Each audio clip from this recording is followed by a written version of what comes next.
कुमार, प्रदेश उपाध्यक्ष झारखंड मुक्ति मोर्चा की ओर से तमाम बिहार वासियों एवं मुंगेर जिला के वासियों को रक्षाबंधन एवं 15 अगस्त का हार्दिक बधाई। भागलपुर का सपूत श्रेष्ठ अनुपम ने यूपीएससी की परीक्षा में बेहतरीन ढंग से सफलता का परचम लहरा दिया है। यूपीएससी की परीक्षा में श्रेष्ठ अनुपम को 19वां रैंक आया है। वहीं इस जटिल परीक्षा में सफलता की खबर मिलते ही न सिर्फ उनके परिवार बल्कि जिले भर में खुशी की लहर दौड़ गई। श्रेष्ठ अनुपम को सफलता दूसरी बार के प्रयास में मिला है। पहली बार उन्हें सफलता हाथ नहीं लग पाई थी, लेकिन उन्होंने हिम्मत न हारते हुए अपने प्रयासों को जारी रखा था। भागलपुर के सेंट जोसेफ स्कूल से 2012 में 10वीं पास करने के बाद उन्होंने एसकेपी विद्या विहार से 12वीं की पढ़ाई पूरी की, जबकि 10वीं की परीक्षा में श्रेष्ठ अनुपम देश के दूसरे टॉपर रहे थे। इसके बाद आगे की पढ़ाई के लिए श्रेष्ठ अनुपम ने दिल्ली का रुख किया। ट्रिपल आईटी की परीक्षा पास करने के बाद उन्होंने दिल्ली आईआईटी में नामांकन करवा लिया और यहीं से उन्होंने 2018 में केमिकल इंजीनियरिंग से बीटेक किया। 2018 में बीटेक के दौरान ही उन्होंने पहली बार यूपीएससी की परीक्षा दी थी, लेकिन प्रारंभिक परीक्षा उत्तीर्ण करने के उपरांत आगे की परीक्षा में उन्हें सफलता नहीं मिल पाई थी।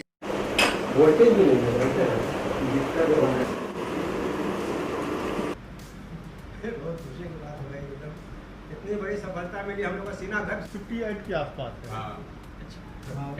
नहीं है। और इसके लिए हम लोग जो है प्रिंट मीडिया, इलेक्ट्रॉनिक मीडिया सब। जी, मेरे सबसे बड़े प्रेरणा स्रोत मेरे मम्मी और पापा हैं। उन दोनों का ही बचपन से ये सपना था कि मैं यूपीएससी की परीक्षा में सफल हूँ। उनका खुद अपने समय, अपने छात्रकाल में भी यह सपना था कि वो यूपीएससी की परीक्षा में सफल हो सके। ये हो नहीं पाया, लेकिन उनके सपने को मैंने आज जीवंत किया है और इसके लिए मैं ईश्वर का बहुत बहुत आभार। प्रतिभा के धनी श्रेष्ठ अनुपम ने अपने नाम के अनुसार श्रेष्ठता को बरकरार रखा। आखिरकार कठिन परिश्रम और एकाग्रता के बल पर अखिल भारतीय स्तर पर 19वां रैंक हासिल करने में श्रेष्ठ अनुपम कामयाब रहा। यूपीएससी में 19वां रैंक लाने के बाद श्रेष्ठ अनुपम ने बताया कि वह अपने माता पिता और अपने ननिहाल को अपना आदर्श मानते हैं। उनके मामा भी फिलहाल आईआरएस हैं और रांची में पोस्टेड हैं। अनुपम की बहन आईआईटी धनबाद से इंजीनियरिंग करने के बाद बेंगलुरु की एक कंपनी में कार्य कर रही है। वो कहते हैं ना, सफलता में आसपास का माहौल भी काफ़ी मायने रखता है। श्रेष्ठ अनुपम के साथ भी वही हुआ। उनके परिवार में शिक्षा का महत्व हमेशा रहा है और यही कारण है कि परिवार में उन्हें उचित शैक्षणिक माहौल बखूबी मिला। उनके पिताजी दिलीप कुमार अमर ने दिल्ली यूनिवर्सिटी से एमए किया है और उन्होंने भी यूपीएससी की परीक्षा दी थी, लेकिन उन्हें सफलता नहीं मिल पाई थी। वहीं बेटे श्रेष्ठ अनुपम की कामयाबी पर उन्होंने हर्ष व्यक्त करते हुए कहा कि जो वह नहीं कर पाया वह उनके पुत्र ने कर दिखाया है। श्रेष्ठ अनुपम के पिता दिलीप कुमार अमर अपने बेटे श्रेष्ठ अनुपम की श्रेष्ठता से काफ़ी गौरवान्वित हैं। उन्होंने कहा कि वह श्रेष्ठ अनुपम के रूप में पुत्र और प्रज्ञा प्रदर्शनी के रूप में पुत्री पाकर गर्व महसूस कर रहे हैं। यही नहीं, श्रेष्ठ अनुपम की मां आशा देवी खुद गणित से एमएससी की हुई है। और इसके लिए हम लोग जो है प्रिंट मीडिया, इलेक्ट्रॉनिक मीडिया सब। जी, मेरे सबसे बड़े प्रेरणा स्रोत मेरे मम्मी और पापा हैं। उन दोनों का ही बचपन से ये सपना था कि मैं यूपीएससी की परीक्षा में सफल हूँ। उनका खुद अपने समय, अपने छात्रकाल में भी यह सपना था कि वो यूपीएससी की परीक्षा में सफल हो सके। ये हो नहीं पाया, लेकिन उनके सपने को मैंने आज जीवंत किया है और इसके लिए मैं ईश्वर का बहुत बहुत आभारी हूँ। मेरा दूसरा अटेम्प्ट था। अपने पहले अटेम्प्ट में मैं प्रीलिम्स में क्वालिफाई नहीं कर पाया था। मेंस और इंटरव्यू का ये मेरा पहला अटेम्प्ट था। कोशिश की थी कि मैं 8 से 10 घंटे हर दिन पढ़ाई कर सकूँ। मैंने सबसे पहले बेसिक कॉन्सेप्ट्स पर मास्टरी करने के लिए जो बेसिक बुक्स होते हैं उनको कंप्लीट किया।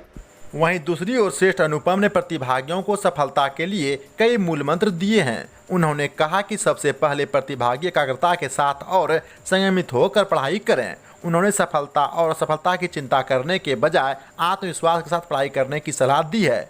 खुद श्रेष्ठ अनुपम 6 से 7 विषयों के स्टैंडर्ड बुक के साथ मेंस की परीक्षा के लिए 8 से 10 घंटे का रिवीजन करते थे। भागलपुर से कात्यायन टीवी नेटवर्क के लिए सिटी ब्यूरो प्रणव आनंद के साथ जिला चीफ ब्यूरो विवेकानंद चौधरी की खास रिपोर्ट। मेरा दूसरा अटेम्प्ट था। अपने पहले अटेम्प्ट में मैं प्रीलिम्स में क्वालिफाई नहीं कर पाया था। मेंस और इंटरव्यू का ये मेरा पहला अटेम्प्ट था। कोशिश की थी कि मैं 8 से 10 घंटे हर दिन पढ़ाई कर सकूं।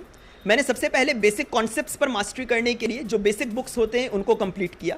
उसके बाद मैंने अप्लाइड बुक्स की तरफ अपना ध्यान आकृष्ट किया और आंसर राइटिंग की तरफ फोकस किया, क्योंकि मेंस आंसर राइटिंग का सबसे बड़ा गेम होता है।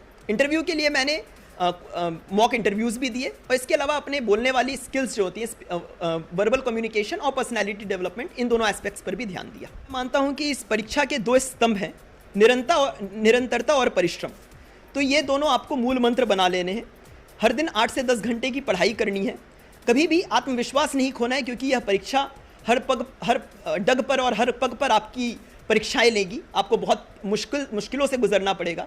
तो इस समय, ऐसे समय में ईश्वर को याद कीजिए, अपने प्रियजनों का सहयोग लीजिए, और कभी ना कभी अगर आप निरंतर रहें अपने परिश्रम में, तो सफलता आपको अवश्य मिलेगी। मैं मुकेश कुमार यादव, मुखिया रिफातपुर सीमांतपुर पंचायत, पीर पैंती प्रखंड, भागलपुर के निवासी, मैं समस्त अपने पंचायत वासी, पीर पैंती प्रखंड वासी और भागलपुर वासी को रक्षाबंधन की हार्दिक शुभकामना देता हूँ।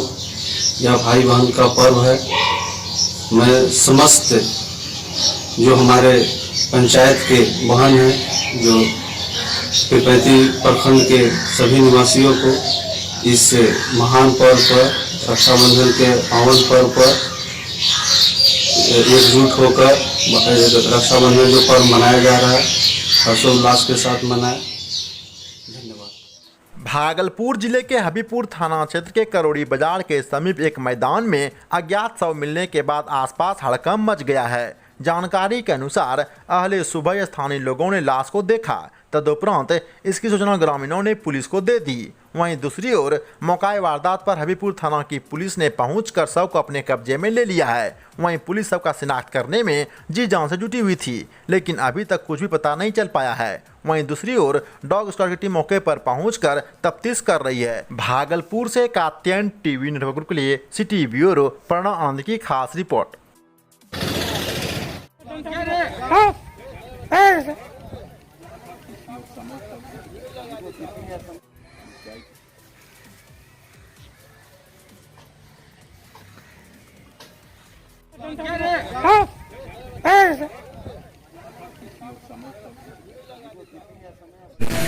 आरती न्यूज एजेंसी तारापुर समस्त अनुमंडल वासियों को रक्षाबंधन एवं 15 अगस्त की हार्दिक। भागलपुर पुलिस लाइन में आज करीब 70 जवानों का कोविड-19 की जांच के लिए सैंपल लिया गया। जवानों का सैंपल लेने 17 साल से स्वास्थ्य विभाग की टीम पहुंची हुई थी। इस दौरान बिहार पुलिस मेंस एसोसिएशन के जिला अध्यक्ष सोमेश कुमार ने बताया कि पिछले दिनों पुलिस लाइन के जवानों के संक्रमित पाए जाने के बाद उन लोगों ने वरीय अधिकारियों से सभी जवानों का जांच करवाने के लिए दरख्वास्त किया था। इसके फलस्वरूप रोजाना करीब 100 जवानों का जांच किया जाना है। भागलपुर से कात्यायन टीवी नेटवर्क के लिए जिला चीफ ब्यूरो विवेकानंद चौधरी की खास रिपोर्ट। यहाँ कोविड-19 से संबंधित है जो जांच हो रहा है, सैंपल लिया जा रहा है। और सदर अस्पताल के द्वारा हमारे वरीय पुलिस अधीक्षक महोदय के द्वारा जो रिक्वेस्ट किए थे, बिहार पुलिस मेंस एसोसिएशन शाखा भागलपुर के द्वारा, हम सब अध्यक्ष में हमारे मंत्री हैं, सभी आदमी रिक्वेस्ट के अनुसार से उसको पहल किया गया और उस पर एक्शन हुआ। तो आज हमारा प्रत्येक दिन 100 का लक्ष्य रख के जाँच करने के लिए सैंपल यहीं पर लिया जा रहा है और जाँच हो रहा है। आप सब लोग देख रहे हैं। क्या नाम है? Sumesh Kumar, Bihar police men's association अध्यक्ष हुए। लगभग 60 कर्मियों का जांच हो चुकी है और जांच कार्यरत है। उम्मीद है कि आज हम लोग पुलिस कर्मियों को 100 से ऊपर जांच हो जाएगी। हमारे लोगों के, हमारे मेंस एसोसिएशन के द्वारा रिक्वेस्ट करने पर वरीय पदाधिकारी भी इसमें हम लोगों के साथ पहलता के अनुसार से टीम दिया गया है। बड़ा सराहनीय देते हैं हेल्थ डिपार्टमेंट को कि कम से कम हम लोग सामूहिक तौर पर जो कार्य करने वाले कर्मी हैं उनको, उनके बारे में ये जो सोच के अनुसार से जो कार्य करने के लिए आज हमारे पुलिस कर्मियों को जांच करने के लिए आए। मेरा नाम Ramu Ravidas, Bihar police men's association secretary. मैं मुकेश कुमार यादव, मुखिया रिफातपुर सीमांतपुर पंचायत, पीर पैंती प्रखंड, भागलपुर के निवासी, मैं समस्त अपने पंचायत वासी, पीर पैंती प्रखंड वासी और भागलपुर वासी को रक्षाबंधन की हार्दिक शुभकामना देता हूँ। यह भाई बहन का पर्व है। मैं समस्त जो हमारे पंचायत के बहन हैं, जो पीरपैंती प्रखंड के सभी निवासियों को इस महान पर्व पर, रक्षाबंधन के पावन पर्व पर एकजुट होकर रक्षाबंधन जो पर्व मनाया जा रहा है हर्षोल्लास के साथ मनाएं। धन्यवाद। भागलपुर में करीब 230 करोड़ से बने बाईपास पर टोल टैक्स वसूली का काम शुरू हो चुका है। वहीं टोल वसूली का जिम्मा हरियाणा की एजेंसी को मिला हुआ है। बाईपास पर गुजरने वाली नॉन कमर्शियल गाड़ियों के लिए 275 रुपये का मंथली पास रखा गया है, जबकि कमर्शियल गाड़ियों के लिए अलग अलग रेट तय किए गए हैं। इसके साथ ही अभी फिलहाल मैनुअल रसीद के आधार पर रोजाना 7 लाख रुपए का टारगेट तय किया गया है। अगर कंपनी 3 माह में टारगेट पूरा करती है तो NHAI संबंधित एजेंसी के कार्य को 2 साल के लिए विस्तारित करेगी। वहीं दूसरी ओर बाईपास पर टोल वसूली के साथ ही इसका विरोध भी शुरू हो चुका है। विरोध का झंडा मुख्य रूप से ट्रक ऑनर एसोसिएशन के सदस्यों ने थामा है। एसोसिएशन का आरोप है कि बाईपास पर बने बड़े बड़े गड्ढे में जहां दुर्घटना की आशंका बनी रहती है, वहीं इससे ट्रक मालिकों को भी बड़ा नुकसान उठाना पड़ता है। यही नहीं, ट्रक मालिकों ने टोल कर्मचारियों पर मनमाने ढंग से वसूली करने का आरोप लगाते हुए कहा कि कर्मचारी कुछ दलालों के सहारे सामान गाड़ियों को ओवरलोड बताकर पहले माइनिंग और DTO का भय दिखाते हैं, इसके बाद वसूली का खेल शुरू हो जाता है। वहीं विरोध स्वरूप बाईपास के गड्ढे में ट्रक मालिकों ने धान की रोपनी करते हुए संबंधित विभाग से जल्द सड़क की मरम्मत करने की मांग की है। हालांकि बाईपास पर सड़क का मरम्मत जारी है, लेकिन काम अभी काफी बाकी है। भागलपुर से कात्यायन टीवी नेटवर्क के लिए सिटी ब्यूरो प्रणव आनंद के साथ जिला चीफ ब्यूरो विवेकानंद चौधरी की खास रिपोर्ट।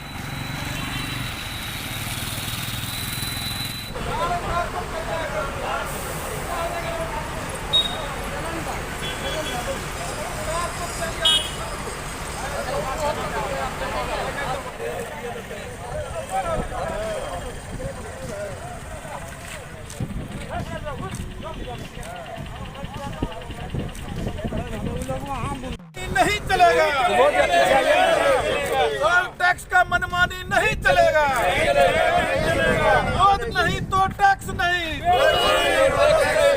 रोड नहीं तो टोल नहीं। का मुख्य मांग है Bhagalpur Naugachia truck union association का कि जब रोड नहीं है तो आप टोल लेना तुरंत शुरू कैसे कर दिए। अगर लेना भी शुरू कर दिए हैं तो मनमानी ढंग से टोल लिया जा रहा है।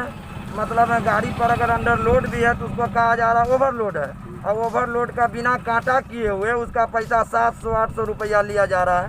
जबकि बगल में 12 किलोमीटर बगल में एक और टोल है NHAI पर, इन्हीं का NHAI पर वो टोल है, और उसके बाद मनमानी ढंग से पैसा लिया जा रहा है। और हम लोग जिला प्रशासन से इसका मांग भी करेंगे कि भाई जब तक रोड नहीं पूरी तरह से बन जाए, जब तक रोड टोल नहीं लिया जाए। रोड में चलिए, कहीं भी जो है आप जाके देखिए पूरे रोड में गड्ढा है। एक भी जगह कहीं खाली नहीं है जहाँ गड्ढा नहीं है। सिर्फ टोल पर थोड़ा सा बना के जबरदस्ती टोल वसूल कर रहा है। रोड का पता कहीं नहीं है। जाते हैं कहीं गुल्ला टूटता है, कहीं कुछ टूटता है, कहीं छोटा गाड़ी भी चलना मुश्किल है इस रोड में। रोड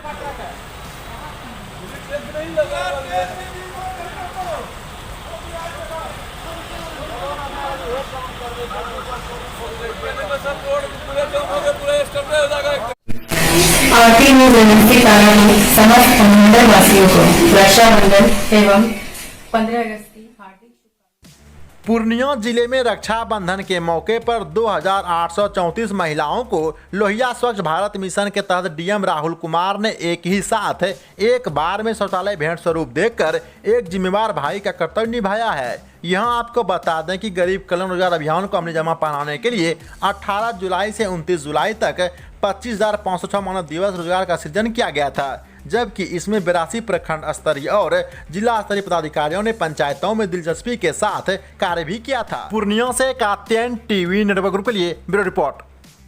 ये आप लोग का बन गया है शौचालय, है ना। तो एक तो आप लोग को प्रतिदिन उपयोग करना है, कोई बाहर नहीं जाएगा। ये देखिए खास करके छोटे बच्चे को आदत लगानी होती है ना। मतलब उन लोग को बाहर जाने की पहले से आदत है, तो उनको पहले आप घर में ही उनको बताना होगा। दूसरी बात कि और भी अगल बगल में आप लोग का अपना एक होता है ना, समूह होता है, ग्रुप होता है, और भी महिलाओं के साथ आप लोग उसको बैठते हैं। अगर किसी घर में अभी भी नहीं है शौचालय तो उनको प्रेरित करना है, उनको बोलना है कि शौचालय बनाए, उनके अकाउंट में 12,000 रुपया भेजा जाएगा। लेकिन अब वो समय नहीं है कि बाहर जाके खुले में जाके शौच करें, है ना।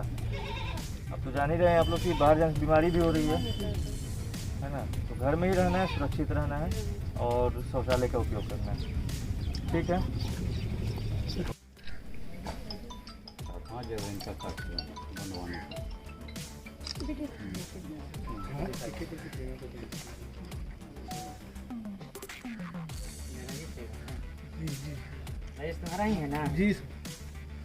मैं संजय कुमार, प्रदेश उपाध्यक्ष झारखंड मुक्ति मोर्चा की ओर से तमाम बिहार वासियों एवं मुंगेर जिला के वासियों को रक्षाबंधन एवं 15 अगस्त। उत्तर प्रदेश में कन्नौज जिले के हरिभानपुर निवासी अजय सिंह के घर में आग लगने से घर का सारा सामान जलकर राख हो गया। वहीं घर का सारा सामान जलने से अजय सिंह का पूरा परिवार भोजन तक के लिए मोहताज हो गए हैं। यूपी के कन्नौज से कात्यायन टीवी नेटवर्क के लिए जिला चीफ ब्यूरो शिवा पटेल की खास रिपोर्ट।